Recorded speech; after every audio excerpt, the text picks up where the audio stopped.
Oke, next lagi. Yang pertama tentang Beersheba ya.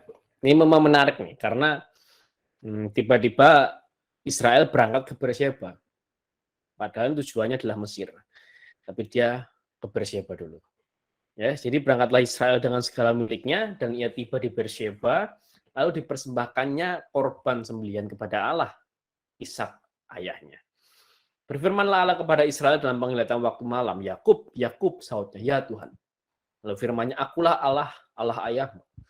Janganlah kamu pergi ke Mesir, janganlah takut pergi ke Mesir, sebab aku akan membuat engkau menjadi bangsa yang besar di sana. Aku sendiri akan menyertai engkau pergi ke Mesir dan tentulah aku juga akan membawa engkau kembali.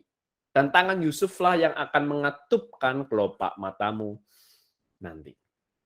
Nah, next. Nah, yang menarik tuh di sini. Jadi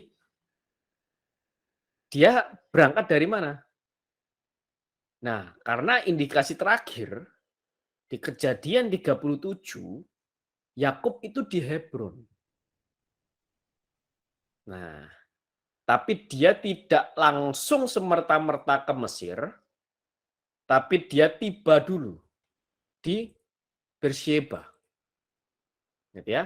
Jadi dia singgah dulu di Beersheba untuk mempersembahkan korban sembelihan kepada Tuhan.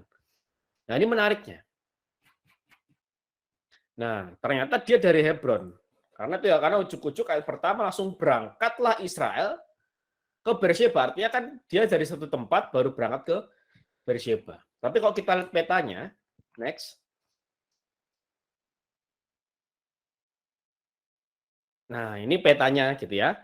Kita lihat itu ada Lefran di paling atas ya. Lefran itu dulu Hebron. Ya, dulu lokasi Hebron. Terus itu namanya masih dipertahankan Beersheba, yaitu Beersheba, dan akhirnya ke Mesir. Tel Az-Zahrah itu dulu adalah tanah Goshen atau Ramses di Kejadian 46-47 ya, Ramses. Jadi memang sebenarnya satu arah. Ya, akhirnya karena dia lewat sana dan akhirnya Israel atau Yakub sengaja untuk singgah di Beersheba. Nah, yang menarik adalah di sini. Next. Yang menarik adalah apa yang Yakub lakukan. Jelas di ayat pertama ya, Yakub mempersembahkan korban sembelihan kepada Allah Ishak anaknya. Pertanyaannya untuk apa? Ini. Gitu ya. Jadi 1 Yohanes Kristus bilang begini. Mendengar ini marilah kita belajar dalam apapun yang kita lakukan. Apakah memulai suatu rencana atau memulai perjalanan, pertama-tama itu kita mempersembahkan korban kepada Tuhan dalam doa. Dan meminta bantuannya untuk mengatasi masalah yang ada. Demikian juga meniru kesalehan orang-orang baik ini.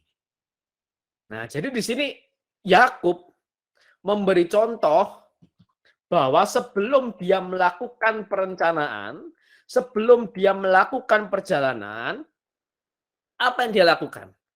Dia datang ke Tuhan, dia doa.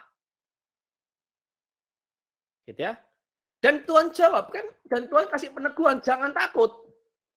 Dengan kata lain apa? Yakub mau cari apa yang Tuhan mau sebenarnya.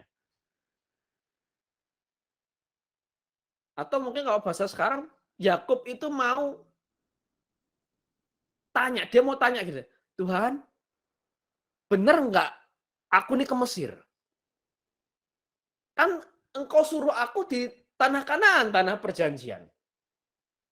Tapi karena kondisinya masa paceklik, itu ya, masa kelaparan, ternyata Yusuf kabarnya dia belum melihat pakai mata kepala sendiri, tapi kabarnya ada di Mesir. Maka benar nggak aku harus ke Mesir? Nah, ini menarik sekali. Dan Santo Yohanes Chrysostom melihat ini sebagai apa? Inilah bentuk Yakub pertama-tama dia mempersembahkan korban kepada Tuhan dalam doa. Nah, pertanyaan buat kita, apakah kita sudah melakukan apa yang Yakub lakukan saat ini? Apakah kita dalam melakukan perencanaan gitu ya? Mungkin kita punya rencana, tapi Pernah nggak kita masuk dulu dalam doa dan tanya, Tuhan bener nggak rencanaku ini? Bener nggak engkau mau untuk aku itu mungkin lanjut studi? Bener nggak engkau mau aku untuk menikah? Bener nggak engkau mau aku untuk menjalin hubungan dengan si A? Dengan laki-laki itu atau dengan perempuan itu? Gitu. Ya kan? Nah, kita pernah nggak begitu? Atau seringkali kita malah jadikan Tuhan sebagai babu. Dalam artian gimana? Atau mungkin seringkali kita begini, Tuhan aku punya rencana. Aku mau tahun ini aku lanjutkan studi. Tolong kau berkati aku. Nah, itu kan kita nyuruh Tuhan. Nah, seperti sapi perah. Ya kan? Kita malah menjadikan Tuhan itu seperti, maaf, babu. Seperti pembantu. Kalau seperti itu caranya. Ya kan? Kalau orang lain mungkin menjelaskan pakai bahasa yang lebih uh, soft ya tuh. Oh, kita menjadikan Tuhan seperti dukun. Nah, soft. Kalau menurut saya ini bukan menjadikan Tuhan seperti dukun, menjadikan Tuhan seperti babu kalau menurut saya ini. Karena kita akan nyuruh. Gitu loh. Tuhan aku punya rencana, tahun ini aku mau begini, tolong kau berkati. Tolong kau tolong. Ya kan nggak membantu. Gitu kan? Mbak atau Mas ini pokoknya rumahnya harus bersih, bersihkan. Nah, begitu. Iya kan? Nah, atau memang kita seringkali malah seperti itu menjadikan Tuhan itu bukan sebagai Tuhan, tidak menuhankan Tuhan. Nah, dalam hal ini Israel atau Yakub sangat menuhankan Tuhan. Dia tahu betul siapa yang punya hidupnya, dia tahu betul siapa yang tahu masa depannya, dia tahu betul siapa yang bisa menjamin hidupnya, yaitu hanya Tuhan. Maka dia tanya, dia persembahkan korban, dan dia tanya, benar enggak Tuhan? Aku harus ke Mesir, seperti rencananya ini. Dan Tuhan akhirnya teguhkan. Ya kan, di ayat ketiga Tuhan jawab apa? Janganlah takut pergi ke Mesir. Di ayat keempat, dia tegaskan lagi, aku sendiri akan menyertai engkau. Nah, itu jawaban Tuhan terhadap doa Yakub. Nah, dan ketika saya membaca perkataan Santo Yohanes Chrysostom ini, saya akhirnya ingat satu perikop dalam Perjanjian Baru. Next, yaitu Yakobus 4, ayat 13 sampai 15. Ya, kebetulan namanya sama nih, Yakub ya. Yakub dengan Yakub ya. Yakub Israel dengan Yakobus, Rasul Yakobus. Ya, dikatakan begini. Jadi sekarang, hai kamu yang berkata, hari ini atau besok kami berangkat ke kota Anu, dan di sana kami akan tinggal setahun dan berdagang serta mendapat untung. Sedang kamu saja tidak tahu apa yang akan terjadi besok. Lah terus apa artinya hidupmu? Hidupmu itu seperti uap yang sebentar saja kelihatan lalu lenyap. Sebenarnya kamu harus berkata, jika Tuhan menghendakinya, kami akan hidup dan berbuat ini dan itu. Inilah semangatnya Yakub. Tuhan hendaki nggak aku untuk lakukan ini? Ini semangatnya Yakub. Dan judul perikop Yakobus ini itu di atas itu, jangan melupakan Tuhan dalam perencanaan. Ya, kalau Tuhan mau, iya. Jadi seringkali kalau kita berencana dulu tanpa cari apa yang Tuhan mau, terus minta Tuhan berkati, itu artinya kita sudah melupakan Tuhan. Mending kalimat melupakan Tuhan itu masih halus menurut saya. Lebih tepatnya tadi menjadikan Tuhan sebagai babu kita gitu ya, kalau seperti itu gitu. Nah, yang menariknya nih, spoilernya sudah banyak di chat ini ya. Spoilernya sudah banyak sekali di chat. Menariknya memang Yakobus 4 ayat 15 ini kita buka dalam bahasa Arabnya, next.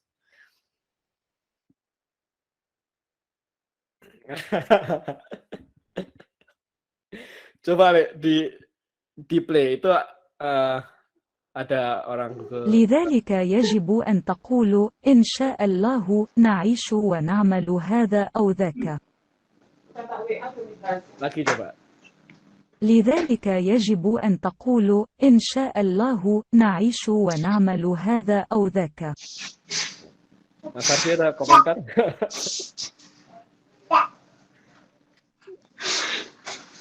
Ini kok buka mic, enggak jadi. Lidzalika yajibu an taqulu insyaallah. Ya, jadi dikatakan apa? Nah, ternyata ada kata insyaallah di dalam Yakobus 4 ayat 15. Ya, coba di next lagi. Jadi kalau kita لذلك يجب أن تقول next lagi, nggak apa-apa.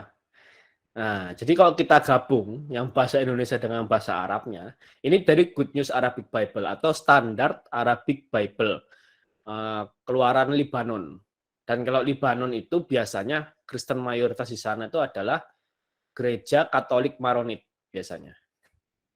Ya, Insya Yesus ya juga bisa. Cuman di sini lebih tepatnya adalah karena bukan jika Yesus menghendaki, tapi jika Tuhan menghendaki. Tapi ya Yesus adalah Tuhan. Nah, jadi kalau kita gabung, nah ini ya, sebenarnya kamu harus berkata, insya Allah kami akan hidup dan berbuat ini dan itu. Nah, saya mau sedikit membahas tentang kalimat insya Allah ini, tapi sedikit aja ya sebagai selipan. Tapi saya bukan akan membahas kalimat insya Allah dalam sudut pandang Islam. Ya, sekali lagi saya bukan akan menjelaskan kalimat insya Allah dalam sudut pandang Islam. Jadi tapi begini, kita seringkali memang mensalah beberapa orang Kristen, bukan kita ya, semoga kita enggak, tapi beberapa orang Kristen itu mensalahpahami kalimat insya Allah ini, ketika kalimat ini disebutkan oleh saudara-saudara kita yang Muslim. Sebagai contoh begini, katakanlah ada seorang Kristen namanya Kristianto, dia seorang Kristen panggilannya Kris. Kayak Mas Kris, panggilannya Kris. Dia punya teman Muslim namanya Ahmad. Mereka sedang kerja kelompok gitu ya, lagi kuliah, ada satu tugas dikasih dosen, mereka sedang kerja kelompok. Nah, satu kali akhirnya Kris tanya ke Ahmad, "Mat, kamu besok siang jam 12 kosong nggak?" Gitu. "Yuk kita ngerjain ngerjain tugas kelompok ini bareng." Gitu. Terus Ahmad kan jawab, "Insya Allah bisa." Dia bilang begitu.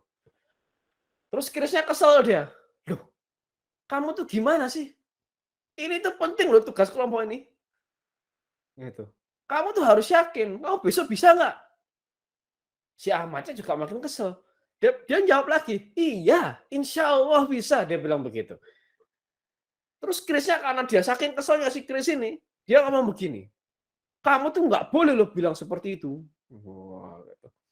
"Jika iya katakan iya, jika tidak katakan tidak." Waduh, selebihnya daripada si jahat. Wah, dia mengutip perkataan Tuhan Yesus, gitu ya. Terus jika selebihnya daripada si jahat, akhirnya si Ahmad tersinggung. Dia pikir, gitu ya, dia pikir kalimat insya Allah daripada si jahat. Karena tersinggung, akhirnya mereka nggak jadi untuk ngerjain tugas kelompoknya. Mata kuliah itu dapat E dan harus ulang tahun depan karena semester depan mata kuliah itu nggak dibuka. Nah, itu sedikit cerita tentang ini kesalahpahaman yang ada. Karena saya pernah kenal seorang Kristen yang menyalahpahami demikian. Gitu. Saya pernah kenal orang Kristen yang menyalahpahami demikian. Nah, sebenarnya pertama begini.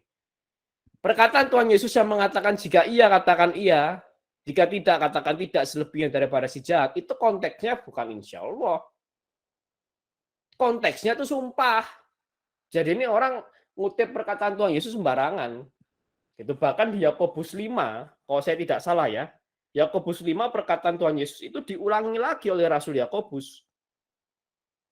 Jadi nggak mungkin dalam satu surat bertentangan. Kan begitu. Sama-sama surat Yakobusnya bertentangan. Nggak mungkin. Gitu ya. Yakobus ya, kalau nggak salah. Jika iya katakan iya, jika atau Yakobus 3, saya nggak lupa. Itu konteksnya sumpah, nggak ada hubungannya dengan insya Allah. Itu. Jadi maksud Tuhan Yesus adalah kamu kalau iya ya iya, tidak. Jangan kamu bilang gini, iya, sumpah demi Tuhan. Nah, itu nggak boleh. Itu yang Tuhan Yesus maksud itu seperti itu sebenarnya. Konteksnya itu. Gitu.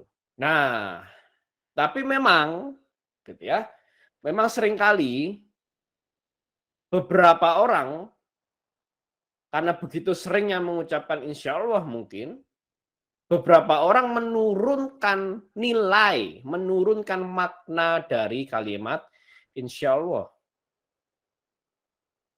Contohnya gimana? Contohnya begini, katakanlah ini sesama Kristen ya, karena ini saya tidak membahas kalimat insya Allah dalam sudut pandang Islam, tidak. Ini sesama Kristen. Tadi pertama Chris ya, Chris juga dia punya teman, orang Kristen juga. Ini Kristen blasteran, gitu ya. Bapaknya Arab, ibunya Jawa, gitu ya. Jadi dia punya nama bapaknya, tapi bapaknya Kristen, tapi orang Arab. Jadi dia punya nama namanya Abdul Masih Pujianto. Nah, itu.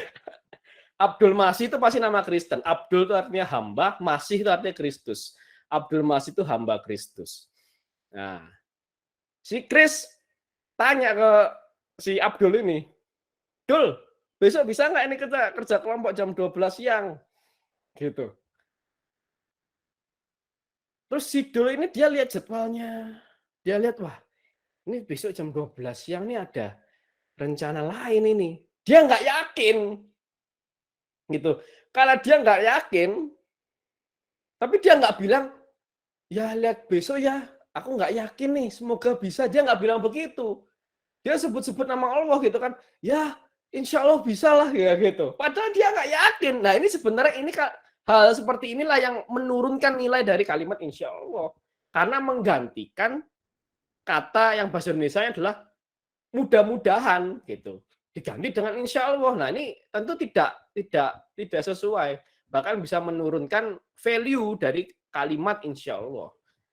Gitu. Nah, insya Allah nih lebih tepatnya dipakai kapan? Nah, misal si Chris tanya si Abdul, Dul, besok kita inilah kerja kelompok jam 12 siang. Bisa nggak? Kamu kosong nggak? Abdul lihat jadwalnya, wah kosong nih. Abdul sangat yakin, secara manusiawi dia yakin bahwa besok siang jam 12 dia kosong dan bisa kerja kelompok dengan si Chris. Tapi namanya manusia nggak bisa yakin 100%. Secara manusiawi memang yakin, tapi Abdul ini mengakui ada suatu faktor ilahi yang lain. Gitu. Karena dia nggak tahu, siapa tahu amit-amitnya besok kecelakaan. Ya kan itu sesuatu yang di luar rencana Abdul. Maka Abdul bilang ke Chris, insya Allah bisa. Dengan artian apa? Secara manusiawi aku yakin besok itu bisa. Gitu. Tapi kan ada faktor-faktor lain yang aku nggak bisa kontrol. Gitu ya. Nah makanya aku bilang insya Allah bisa. Bahkan di surat Yakobus ini, coba mundur dulu, mundur 2 kali. Yang Yakobus yang full, 4 ayat 13 sampai 15. Lihat konteksnya, ya. Lihat konteks. Nah, konteksnya apa? Ayat 14. Sedang kamu tidak tahu apa yang terjadi besok. Apakah artinya hidupmu? Hidupmu itu sama seperti uap yang sebentar saja kelihatan lalu lenyap. Jadi maksud Yakobus apa? Ya kalau besok kamu masih hidup. Nah gitu maksudnya. Maka ayat 15 dikatakan apa? Insya Allah kami akan hidup dan berbuat ini dan itu. Jadi maksud Rasul Yakobus apa? Ya kalau besok kamu hidup. Lah kalau nggak hidup gimana? Gitu. Maka kamu nggak bisa yakin 100% karena hidup di tangan Tuhan. Gitu jadi maksudnya. Jadi secara manusiawi kita yakin bahwa si Abdul tadi yakin bahwa besok dia jam 12 siang dia kosong dan bisa. Tapi karena dia tahu, dia nggak pegang peran penuh dalam kehidupannya, ada faktor-faktor ilahi yang lain, apalagi hidupnya, dia nggak pegang hidupnya, siapa tahu besok si Abdul sudah meninggal dan dipanggil Tuhan, ya kan nggak tahu. Jadinya janjinya malah batal. Maka lebih baik dengan kerendahan hati. Jadi ini bentuk kerendahan hati, Abdul berkata, insya Allah bisa. Nah, itu sedikit saja mengenai kalimat insya Allah ya. لذلك يجب أن تقول إن شاء Next lagi. Nah, terus apa lagi? Nah, kita kembali lagi ke Yakub. Ya. Terus apa lagi? Kenapa Yakub juga mempersembahkan korban ini di Beersheba? Satu sisi mungkin Yakub khawatir. Khawatir apa gitu ya? Giovanni Stefano Menocchio mengatakan begini. Yakub khawatir anak-anaknya ini yang sudah dia didik untuk hanya menyembah Tuhan Allah Abraham, Allah Ishak, Allah Israel, takutnya nanti kok mereka tuh di Mesir, bergaul dengan orang-orang penyembah berhala, penyembah dewa-dewa Mesir, takutnya malah mereka malah ikut menyembah dewa-dewa Mesir. Terus takutnya apa? Mereka sudah nyaman di Mesir, nggak mau kembali ke tanah perjanjian. Nah, bisa jadi Yakub juga punya kekhawatiran itu. Tafsiran yang lain mengatakan bahwa Yakub ini umurnya sudah sangat tua. Sudah 100 lebih umurnya. Takutnya apa? Dia meninggal di jalan dan nggak bisa ketemu Yusuf. Nah, dia takut juga begitu. Maka itu lebih dekat lagi dengan konteks insya Allah dalam surat Yakobus 4 ayat 15 tadi. Gitu ya. Jadi memang ada kekhawatiran. Gitu ya. Nah, akhirnya maka Tuhan bilang janganlah takut pergi ke Mesir. Akhirnya untuk meneguhkan lagi perkataan Tuhan janganlah takut, next. Tuhan bilang apa?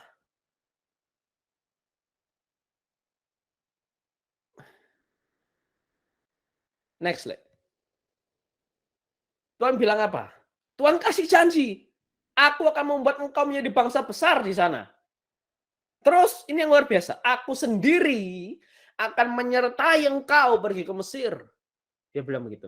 Dalam Targum Jonathan dikatakan, aku menyertai engkau. Itu siapa yang menyertai Yakub? My word. Firmanku. Firman Tuhan. Firman Allah yang menyertai Yakub ke Mesir. Dabar Elohim yang menyertai Yakub ke Mesir. Dan kita tahu, firman Allah itu 2000 tahun lalu menjelma menjadi manusia. Turun ke dunia, menjelma menjadi manusia, yaitu Tuhan kita Yesus Kristus. Nah, akhirnya Tuhan meneguhkan itu. Gitu ya. Dan menariknya, ada satu perenungan yang panjang, tapi menarik dari Santo Yohanes Chrysostom ketika beliau membaca ini. Next. Santo Yohanes Chrysostom bilang begini. Ya, ini saya kasih tahu kesimpulannya aja. Ternyata apa? Tuhan memberikan lebih banyak dari apa yang Yakub minta. Jadi kalau kita pikir sebenarnya ketika Yakub berdoa ke Tuhan, kemungkinan Yakub cuma minta, Tuhan benar nggak aku harus ke sana? Paling nggak perjalanan aku selamat sampai ke sana, bisa ketemu Yusuf. Mungkin itu. Tapi ya Tuhan malah kasih janji kau jadi bangsa yang besar dan engkau aku yang sertai. Dan nanti kita akan lihat ya bagaimana Tuhan malah penuhi kebutuhan Yakub, malah memberikan penghiburan kepada Yakub lebih daripada yang dia minta. Nanti kita akan lihat ya. Nah kemudian Santo Yohanes Chrysostom bilang apa? Sebenarnya apa yang lebih membahagiakan? Apa yang lebih terberkati daripada segala-galanya? Yaitu ketika kita memiliki Tuhan sendiri sebagai teman seperjalanan kita. Dan kita nggak mungkin punya Tuhan sebagai teman seperjalanan kita kalau kita tidak mengikuti kehendaknya. Tuhan maunya ke utara, kita ke timur. Terus kita nyuruh Tuhan, Tuhan jangan ke utara, ke timur saja. Nah, itu kan menjadikan Tuhan menjadi babu akhirnya. Kembali lagi ke konteks yang tadi yang kita sudah bahas. Kalau Tuhan maunya ke utara, kita ke utara. Pasti kita menjadikan Tuhan sebagai teman seperjalanan. Teman-teman misal mau yang mau menikah, gitu ya. Teman-teman yang mau menikah yang atau mungkin mau cari pacar, gitu ya. Nanti yang mau menikah, gitu ya. Saya sangat menyarankan teman-teman, cari apa yang dari Tuhan. Cari siapa yang dari Tuhan. Siapa istrimu atau siapa suamimu yang memang yang Tuhan kehendaki. Cari, berusaha dalam doa, berdoa sungguh-sungguh. Sebelum kesemsem sama orang tuh berdoa sungguh-sungguh. Jangan kesemsem dulu baru berdoa. Percuma. Kesemsemmu lebih kuat daripada doamu nanti. Gitu. Berdoa dulu baru kesemsem. Gitu ya. Nah itu ya. Kadang kita nggak sopan sama Tuhan. Jadi kita doakan cari apa yang Tuhan mau. Dan kalau yakin, oh emang Tuhan mau aku untuk bersama dengan dia, menikahlah. Karena apa? Perjalanan keluarga tuh banyak hal akan terjadi. Gitu. Bukan hanya banyak mujizatnya, tapi juga kerikil-kerikilnya juga banyak. Gitu. Khususnya mungkin dari orang di luar gitu. Bukan antara kita tapi dari luar mungkin. Gitu ya. Tapi banyak hal yang akan terjadi. Gitu. Dan kalau ada sesuatu yang terjadi, kalau kita ikuti apa yang Tuhan mau, enaknya apa? Kita tinggal ngomong ke Tuhan. Tuhan, ini aku ikuti kehendak-Mu loh ya. Itu aku menikah sama si A. Nah, ya begitu. Ya, ini piye ini Tuhan? Kok hidupku kok begini? Kamu tanggung jawab loh Tuhan lo ya. Aku cuma ikuti kehendak-Mu. Nah, kamu engkau bosnya loh Tuhan ya. Aku cuma ikuti engkau aja. Aku nggak nyuruh-nyuruh engkau untuk ikuti aku, tapi aku ikuti engkau aja. Tapi kalau sekarang aku ngalami ini, yang tanggung jawab siapa? Tuhan yang tanggung jawab. Tapi kalau kita milih sendiri, yang tanggung jawab siapa? Kamu, kita. Kita mau tanggung jawab ya piye? Tuhan yang pegang hidup. Nah, itu saya sangat menyarankan itu. Itu contohnya misal pernikahan. Nanti misal contohnya memilih pekerjaan, memilih kota di mana kita tinggal, memilih panggilan hidup.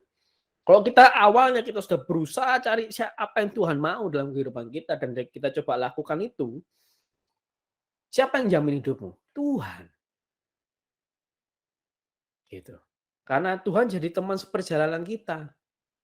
Kalau kita jatuh, seketika itu juga Tuhan tolong. Lah kenapa Tuhan di sebelah kita? Jadi teman seperjalanan kita gitu loh. Kalau Tuhan ke utara, kamu ke timur, kamu jatuh. Ditolongnya kapan? Yusik nanti ada proses. Itu ya, ini Bapak logika berpikir ya. Kira-kira begitu. Nah, ini menariknya yang Yakub lakukan ini menarik sekali soalnya. Ketika Yakub coba cari apa yang Tuhan mau dalam ini perjalanan sederhana ke Mesir dan itu dekat tadi cuma 142 jam. Sekitar 5 sampai 6 hari perjalanan ke Mesir itu. Loh kok Musa kok sampai 40 tahun? Nah, itu nanti ya, itu nanti kita keluaran kita akan bahas, kita bilangan lebih tepatnya kita akan bahas tentang itu. Kenapa kok sampai 40 tahun nanti? Itu ya, itu ada pembahasannya sendiri. Gitu. Dan akhirnya apa? Dengan keceriaan apa orang itu melakukan perjalanan? Karena apa? Hanya begitu diyakinkan oleh janji Tuhan. Ini Yakub. Imannya Yakub luar biasa makanya. Ada janji Tuhan jalan. Padahal dia belum lihat Yusuf. Katanya Yusuf hidup, tapi dia belum tahu. Tapi dia jalan ke Mesir untuk ketemu Yusuf yang katanya sudah hidup, katanya masih hidup. Dia jalan ke Mesir. Untuk jadi bangsa yang besar, ya belum kelihatan jumlahnya baru 70. Tapi dia tetap jalan ke Mesir. Gitu. Disertai Tuhan. Oke, tapi ya belum kelihatan. Tapi dia tetap jalan. Ini hebatnya Yakub. Dan akhirnya apa? Fakta membuktikan. Gitu ya. Next slide. Akhirnya apa? Tuhan genapi apa yang dia katakan. Ya, pertama Yakub bertemu Yusuf. Wah, ini kegembiraannya luar biasa. Jadi peluknya leher ayahnya dan lama menangis. Oh, ini bahunya itu kurang ya. Pada bahunya. Wah, ini perjumpaan yang luar biasa kita kok bayangin ini. Nah, anak kesayangan lagi, aduh anakku, gitu ya. Gitu. Waktu kemarin Desember aja saya sama istri saya pulang ke Medan, istri saya sudah lama sekali nggak pulang ke Medan gitu ya. Ketika pulang di Medan, wah, disambutnya luar biasa sama orang tuanya, gitu ya. Dipeluknya luar biasa sama orang tuanya ketika istri saya sampai di Medan. Itu aja udah lama nggak ketemu gitu ya. Gitu. Badan sering telepon, sering video call gitu. Apalagi nih Yusuf, wah, yang katanya dulu katanya aku dengar kamu tuh udah meninggal, ternyata kamu masih hidup. Wah, ini penghiburan dari Tuhan yang luar biasa atas Yakub. Next, masih ada lagi. Belum cuma bukan hanya di sana. Next slide. Nah, tahu corona. Nah, terus apa? Ya ini Firaun yang adalah pemimpin atau raja bangsa asing menerima Yakub dan memberikan tempat terbaik untuk Yakub dan keluarganya. Ini penghiburan Tuhan yang kedua. Luar biasa ya, datang langsung dapat berkat itu banyak. Next. Belum sampai di sana, bukan hanya sampai di sana. Ini yang terakhir luar biasa. Next. Nah, lihat ya. Ayat ke-12 bangsa Indonesia masa kini. Dan Yusuf melengkapi persediaan makanan bagi ayahnya, saudara-saudaranya, dan seluruh sanak saudaranya sampai kepada yang paling muda. Lihat baca. Sampai kepada artinya semua keluarga Yusuf sampai cucu-cucunya mungkin punya cicit-cicitnya pun semua dikasih makan sama Yusuf. Semua keluarga Yakub maksud saya. Semua dilengkapi, dicukupkan oleh Yusuf. Padahal ayat selanjutnya 13 apa? Di seluruh negeri itu tidak ada makanan. Yang ada makanan hanya di mana? Hanya di tempat Yakub berkecukupan. Terus ayat 14. Karena saking nggak ada makanannya. Orang-orang Mesir apa yang mereka lakukan? Mereka beli gandum dari Yusuf. Kecuali siapa yang nggak beli gandum dari Yusuf dan terima gratis? Keluarga Yakub.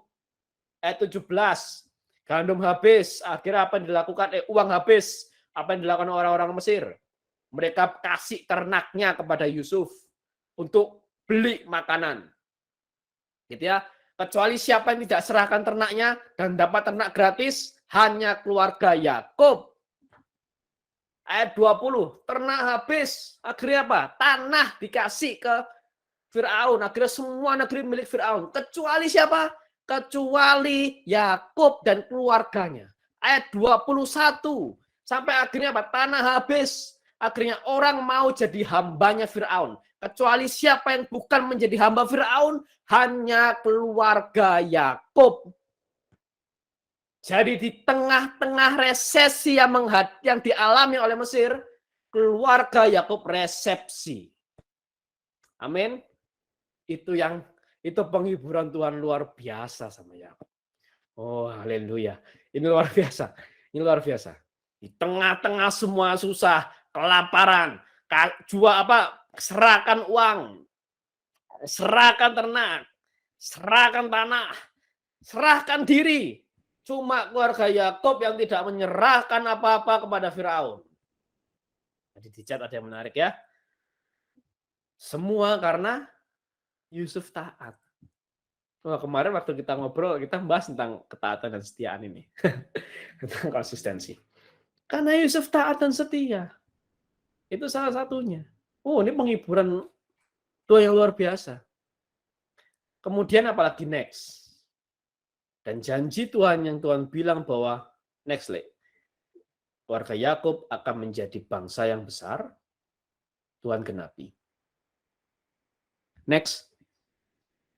Nah, pasal 47 itu sudah ada. Mereka beranak cucu dan sangat bertambah banyak. Sudah sangat banyak pula. Wah, ini penegasannya luar biasa. Double. Bukan bertambah banyak saja. Bukan sangat bertambah, tapi sangat bertambah banyak. Double penegasannya. Dan ketika mereka mau keluar dari Mesir pada Keluaran 12, dituliskan apa? Berapa jumlahnya? 600.000 orang laki-laki. Dari berapa? Hanya 70 awalnya. Jadi 600.000 orang laki-laki. Hanya laki-laki. Belum anak-anak. Tidak termasuk anak-anak, tidak termasuk perempuan. Jadi mungkin totalnya bisa 1 juta lebih. Lebih dari 1 juta. Hanya berawal dari 70. Itu penghiburan Tuhan ke Yakub. Dan bukan hanya Yakub. Next. Tapi Yusuf yang dapat mimpi, matahari, bulan, 11 bintang sujud menyembahku. Bapak, ibu, saudara-saudaraku nanti sujud menyembahku. Itu pun tergenapi. Next. Ya, penghiburan Tuhan nggak masuk akal ya. Ini menarik. Ya, di Kejadian 42 ini tergenapi. Saudara-saudaranya datang dan sujud kepada Yusuf. Next. Bapaknya kapan? Bapaknya di ayat 31 tadi. Sujudlah Israel ke sebelah kepala tempat tidurnya. Sujudnya Israel di sini menunjukkan penggenapan mimpi Yusuf dalam 37 ayat 9 sampai 10.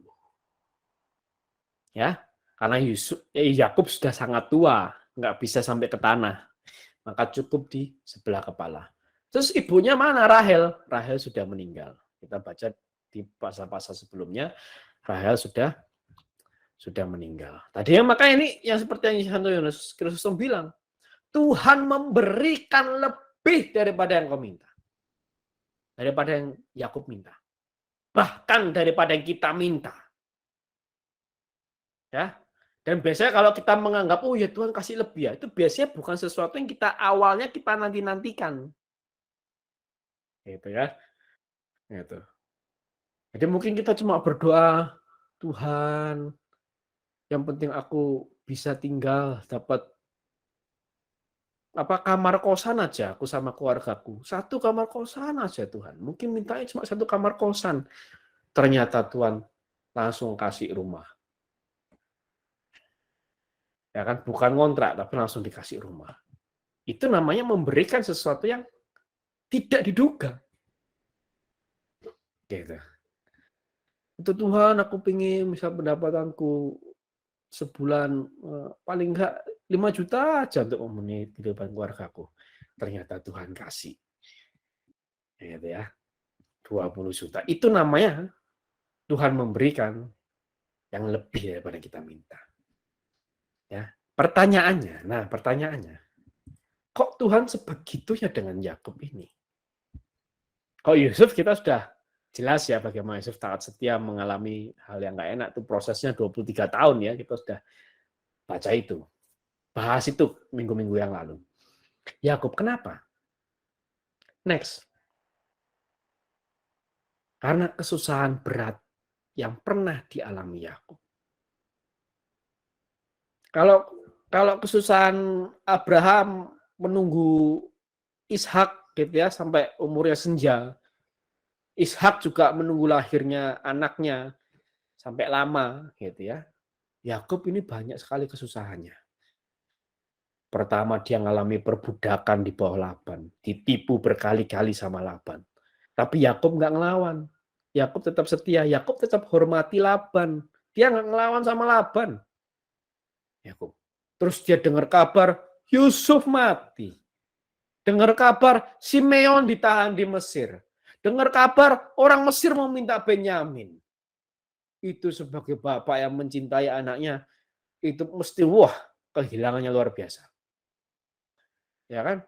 Terus belum lagi ketika Simeon dan Lewi menyerang Sichem, kita menghabisi kota Sichem, Yakub kan ketakutannya luar biasa. Ya. Jadi saya ingat seperti gambar ini, next. Nah ini, seperti Tuhan minta ke anak kecil ini, boneka yang dia cintai ini, padahal kecil. Tapi Tuhan mau ngajari apa? Lepaskan. Kan itu alami kehilangan. Kamu sebagai anak kecil, walaupun kamu kecil, ya walaupun kita alami kehilangan. Tuhan mau kita ngalami kehilangan. Ya, seringkali emang Tuhan mau ajari kita untuk alami kehilangan. Alami penderitaan, alami kesusahan. Tapi lihat di belakangnya Tuhan Yesus. Ada boneka yang lebih besar. Tapi mungkin kalau beberapa orang berpikir, tapi aku sampai sekarang tuh kok nggak dapat boneka besarku ya, gitu ya. Mungkin sampai mati aku mungkin nggak dapat boneka besarku. Tenang. Gambar selanjutnya, Le. Next. Rasul Petrus. Sampai mati enak? Nggak enak. Sebelum mati dia kaya? Nggak kaya. Dapat rumah? Enggak. Dapat berkat melimpah? Enggak. Menderita. Di penjara. Mati disalib. Seperti Tuhan Yesus. Dia saking tidak layak menerima hukuman mati disalib, dia minta disalib terbalik. Ini Rasul Petrus. Itu. Para martir mereka memilih penderitaan. Gitu. Ya kan, jadi kalau kita berpikir sampai kapan aku menderita seperti ini? Kalau sampai mati ya sudah, ya kenapa? Saya juga ngomong buat diri saya gitu ya, karena ini pasti hal yang tidak mudah untuk dilalui. Tapi itulah semangat para martir. Semangat orang kudus. Kenapa? Karena mereka tahu kalau aku menderita sampai akhir hidupku, aku tetap setia, jaminanku sorga. Jaminanku keselamatan. Jaminanku ketemu muka dengan Tuhan Yesus. Itu jaminanku. Uang bisa habis. Rumah bisa hancur. Mobil bisa hilang, tapi keselamatan tidak bisa hilang. Itulah harta yang tidak dimakan ngangat, tidak dimakan apa namanya? Karat.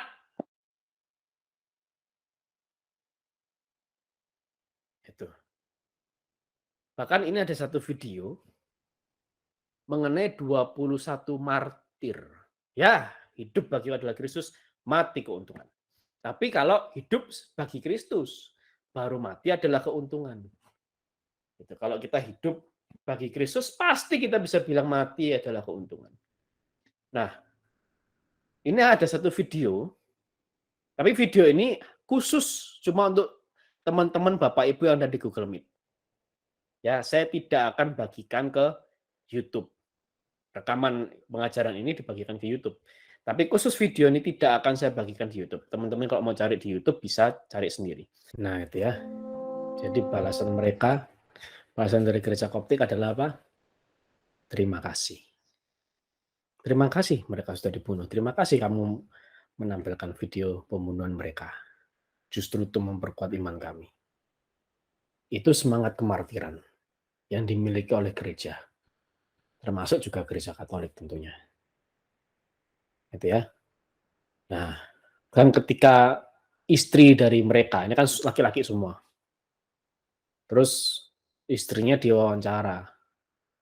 Kamu gimana perasaanmu? Suamimu dibunuh secara brutal oleh ISIS. Istrinya bilang apa? Bagus. Justru saya bangga sama suamiku. Karena suamiku jadi martir. Bahkan kalau perlu, bahkan saya juga pengen ikut. Saya sama anak-anak bawa aja. Untuk mereka bunuh. Karena kami semua siap untuk menjadi martir. Itu semangat kemartiran. Kenapa bisa ada ya semangat kemartiran itu? Karena mereka tahu penderitaan yang mereka alami sampai mati, jaminannya surga. Jaminannya keselamatan. Nah, itulah kira-kira yang merepresentasikan Yakub. Ya, jadi pertama Yakub meminta persetujuan Allah atau melibatkan Allah untuk melanjutkan perjalanannya atau rencananya.